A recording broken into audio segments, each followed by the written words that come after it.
Assalamualaikum warahmatullahi wabarakatuh.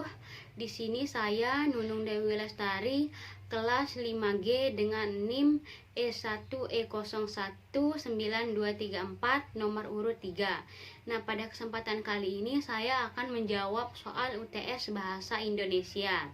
Baiklah, untuk mempersingkat waktu, kita akan memasuki soal pertama. Soal pertama di sini berbunyi, coba kamu jelaskan tentang konsep pembelajaran bahasa Indonesia. Di sini terdapat 3 konsep. Konsep pertama yaitu belajar bahasa, belajar tentang bahasa, belajar melalui bahasa. Belajar bahasa artinya di mana kita mempelajari bahasa tersebut dan menghafalkannya. Dan yang kedua yaitu belajar tentang bahasa, di mana kita mempelajari bahasa dan kebudayaannya. Yang ketiga yaitu belajar melalui bahasa. Belajar melalui bahasa artinya yaitu kita belajar suatu ilmu menggunakan bahasa. Contohnya kita belajar ilmu matematika menggunakan bahasa Indonesia. Baiklah, selanjutnya yaitu soal nomor 2, yaitu di sini kita disuruh untuk menjelaskan prinsip-prinsip pembelajaran bahasa Indonesia. Di sini saya memilih 4 prinsip dalam pembelajaran bahasa Indonesia. Prinsip pertama yaitu dari siswa diberitahu menjadi siswa mencari tahu. Baiklah, maaf, di sini maksudnya yaitu siswa diberitahu menjadi siswa mencari tahu. Di sini menurut saya artinya adalah siswa sebelum guru menyelesaikan pembelajaran, guru memberitahu kepada siswa apa yang akan dipelajari besoknya. Misalkan anak-anak, besok kita akan mempelajari materi bangun datar. Kalian jangan lupa mencari materi bangun datar di rumah. Nah, sekarang kan era teknologi yang sudah canggih gitu. Nah, dimana kita tuh sangat mudah mencari informasi di internet ataupun di buku, apalagi tentang materi pembelajaran. Setelah itu nanti siswa di rumah bisa mencari materi yang akan diajarkan besok. Misalkan tadi contohnya bangun datar. Nah, nanti siswa akan mencari pengertian bangun datar, contoh bangun datar, dan jenis-jenis bangun datar. Nah, besoknya kan siswa tuh udah memiliki bekal atau ilmu tentang bangun datar yang akan mereka pelajari. Nah, di sini guru hanya meluruskan atau memberikan arahan kepada siswa tentang materi yang sudah mereka cari. Nah, makanya di sini artinya dari siswa diberitahu terlebih dahulu, nanti siswa akan mencari tahu. Nah, prinsip yang kedua yaitu tentang dari guru satu-satunya sumber belajar dirubah menjadi sumber belajar beraneka ragam. Nah, di sini menurut saya memiliki arti sekarang kan kurikulum 2013, di mana siswa itu berperan aktif dalam pembelajaran. Mungkin di kurikulum sebelumnya yaitu sumber belajar hanya ada pada guru, jadi siswa itu hanya berpatokan kepada guru saja. Tapi sekarang itu sudah diubah menjadi siswa lebih aktif, tidak hanya guru saja sumber belajar pada saat ini, tetapi banyak sekali sumber belajar yang dapat kita temui, misalkan dari buku, majalah, internet, dari koran dan sebagainya. Jadi karena perkembangan teknologi juga dan perkembangan zaman, sekarang itu sudah dirubah menjadi guru salah satunya sumber belajar, diganti menjadi berbasis siswa dapat mencari beraneka ragam sumber belajar. Selanjutnya yaitu tentang siapa saja. Selanjutnya prinsip tentang siapa saja bisa menjadi guru dan di mana saja bisa menjadi ruang kelas. Nah, di sini menurut saya memiliki arti selama seseorang itu memiliki ilmu dan ilmunya ini positif, dia bisa mengajarkan ilmu ini ke orang lain tanpa harus orang ini memiliki gelar keguruan atau sekolah keguruan terlebih dahulu. Misalkan saya ingin belajar ke teman saya yang lebih paham tentang materi yang tadi diberikan oleh dosen. Begitu juga saya mencari materi di internet. Nah, jadi seorang itu bisa menjadi guru, di mana seorang itu bisa mengajar, bisa memberitahu ilmu yang dia miliki kepada orang lain. Nah, selanjutnya yang terakhir yaitu guru mengetahui latar belakang peserta didiknya. Nah, di sini memiliki arti di mana kita sebagai seorang guru juga harus mendekatkan diri kepada siswa agar kita tuh bisa mengetahui latar belakang siswa itu seperti apa. Misalkan nanti ada yang latar belakang keluarganya itu yang menengah ke bawah atau menengah ke atas, atau siswa ini memiliki masalah di rumah, atau siswa ini keluarganya cerai atau seperti apa. Nah, di sini kita sebagai guru tugasnya untuk mengetahui atau mendekatkan diri kepada kepada siswa, maksudnya kita mengetahui latar belakang siswa itu agar nanti jika ada masalah terhadap siswa tersebut, kita bisa memberikan solusi atau kita dapat dengan mudah menanganinya. Oke, itulah 4 prinsip yang saya pilih dari 7 prinsip yang telah diberikan oleh dosen.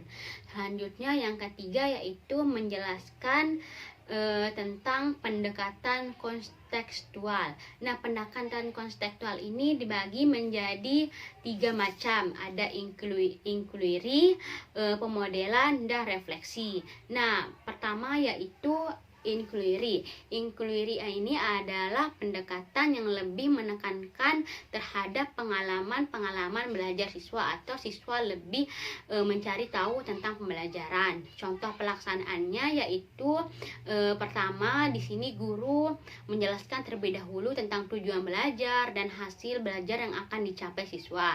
Setelah itu guru memberikan rangsangan terhadap siswa. Rangsangan ini berupa pertanyaan. Nah, misalkan pada pembelajaran bahasa Indonesia, guru memberikan pertanyaan seperti di sini siapa yang mengetahui tentang puisi? Di sini coba kalian berikan contoh puisi seperti apa. Nah, di saat seperti ini telah memberikan rangsangan kepada siswa, guru memberikan bahan ajar. Bahan ajar ini berupa buku paket ke siswa atau peserta didik untuk mereka baca. Nanti setelah itu siswa akan menjawab rangsangan dari guru itu dengan materi yang sudah mereka baca di buku yang sudah diberikan.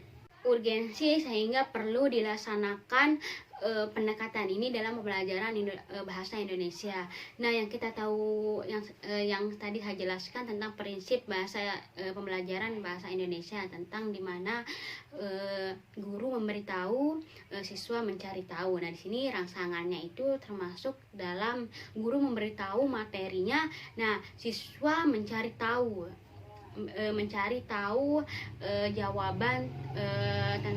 jawaban dari rangsangan yang telah diberikan oleh guru. Jadi pendekatan inquiry ini bisa dibilang cocok digunakan dalam pembelajaran bahasa Indonesia.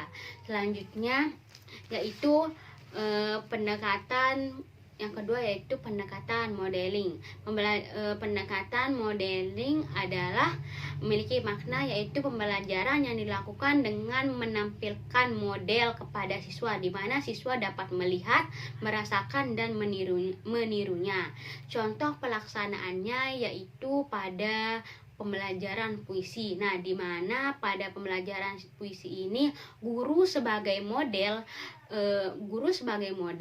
memberikan contoh kepada siswa bagaimana cara membaca puisi yang baik dan benar, mulai dari intonasi dan mimik wajahnya. Nanti setelah itu siswa dapat melihat nih bagaimana cara membaca puisi yang baik dan benar. Siswa dapat melihat dan menirunya. Selain itu juga model ini bisa berupa manusia dan bisa berupa tayangan sebuah video. Nah, nanti tayangan sebuah video ini siswa mohon maaf, guru dapat menayangkan sebuah video tentang cara membaca puisi atau menayangkan sebuah video seseorang membaca puisi. Nah, setelah itu kan nanti siswa dapat melihat nih bagaimana cara membaca puisi yang baik dan benar. Nanti siswa dapat meniru dan merasakan bagaimana cara kita membaca puisi yang baik dan benar. Nah, urgensi sehingga perlu dilakukan pada pembelajaran bahasa Indonesia. Nah, menurut saya pemodelan ini sangat perlu kita lakukan dalam pembelajaran bahasa Indonesia, apalagi materinya tentang puisi, yang dimana itu sangat membutuhkan contoh atau model. Jika kita hanya memberikan materi-materi saja tanpa ada kita memberikan contoh kepada peserta didik itu tidak akan tahu bagaimana cara membaca puisi yang baik dan benar, mulai dari intonasinya, mulai dari mimik wajahnya. Mereka tidak akan tahu bagaimana cara membaca puisi yang baik dan benar. Jadi menurut saya pendekatan ini sangat cocok digunakan dalam bahasa Indonesia, apalagi materinya itu tentang materi puisi. Baiklah, selanjutnya yaitu pendekatan yang ketiga atau terakhir. Pendekatan yang ketiga atau terakhir ini yaitu refleksi. Refleksi memiliki arti yaitu respon terhadap kegiatan pembelajaran yang telah mereka lakukan. Nah, siswa bisa contoh pelaksanaannya, siswa menghubungkan materi dan kegiatannya sehari-hari. Nah, urgensi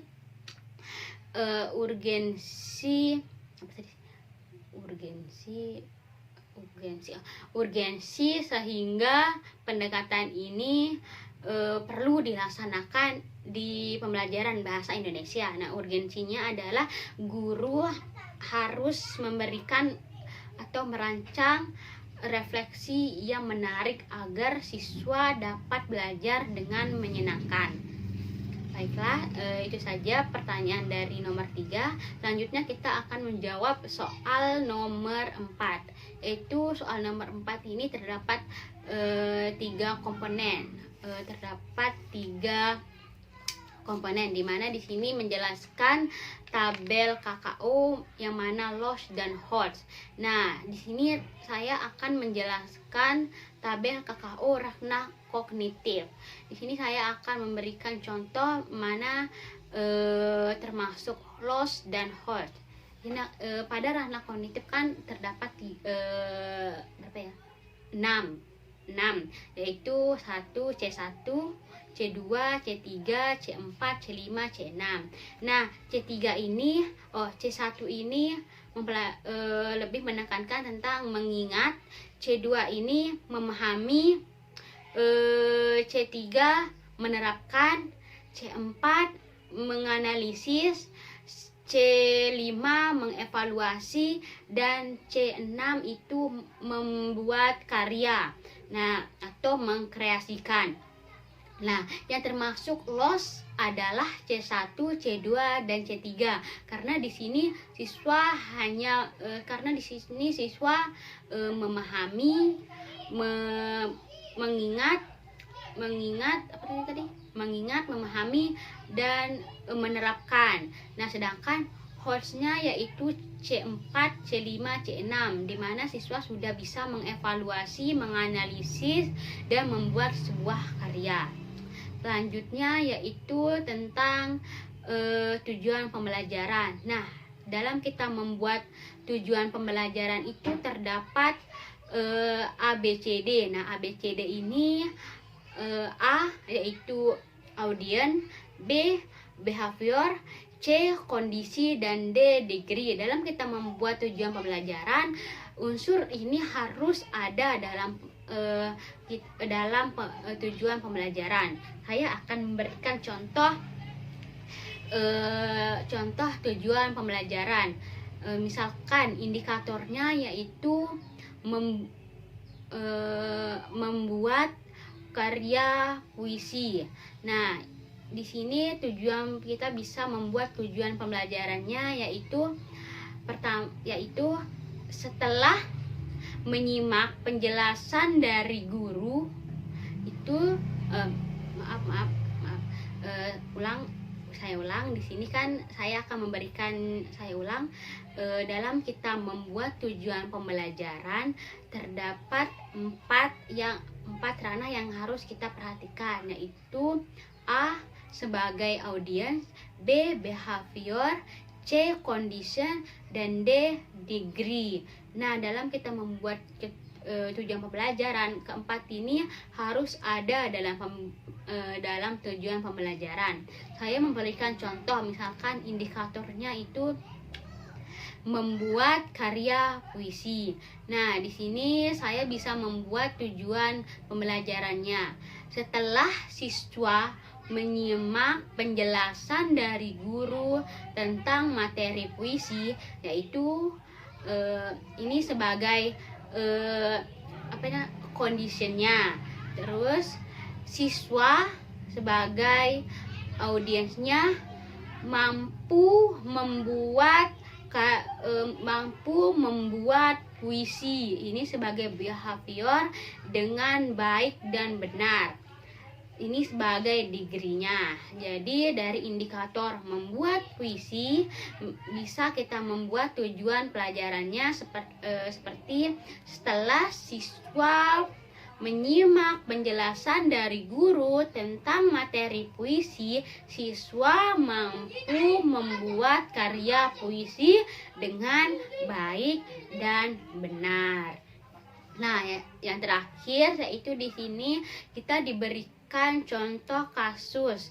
Nah, di sini kita diberikan contoh kasus oleh dosen. Di sini kita akan menganalisis apakah tujuan pembelajaran ini sudah benar atau tidak. Di sini contoh yang pertama yaitu tentang siswa dapat mempraktekkan prosedur kegiatan wawancara. Menurut saya tujuannya itu belum lengkap atau belum benar. Di sini hanya siswa dapat mempraktekkan prosedur kegiatan wawancara. Di sini terdapat hanya audiens dan behaviornya saja, tidak ada condition dan degree-nya. Jadi di sini saya berpendapat tujuan pembelajarannya itu menjadi setelah siswa menyimak penjelasan dari guru tentang materi prosedur kegiatan wawancara, siswa mampu mempraktekkan prosedur kegiatan wawancara dengan baik dan benar. Nah, di sini kan setelah siswa menyimak penjelasan dari guru tentang prosedur wawancara, ini adalah kondisinya. Siswa sebagai audiensnya mampu mempraktekkan prosedur kegiatan wawancara sebagai behavior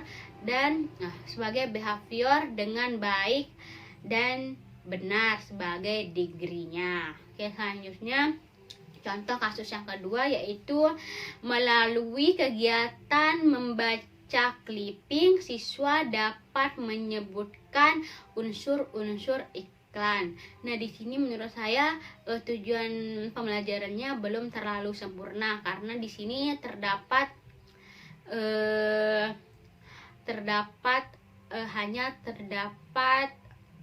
kondisi, audience, behavior biornya saja, tidak ada degree-nya. Seharusnya melalui kegiatan membaca clipping, siswa dapat menyebutkan unsur-unsur iklan dengan jelas.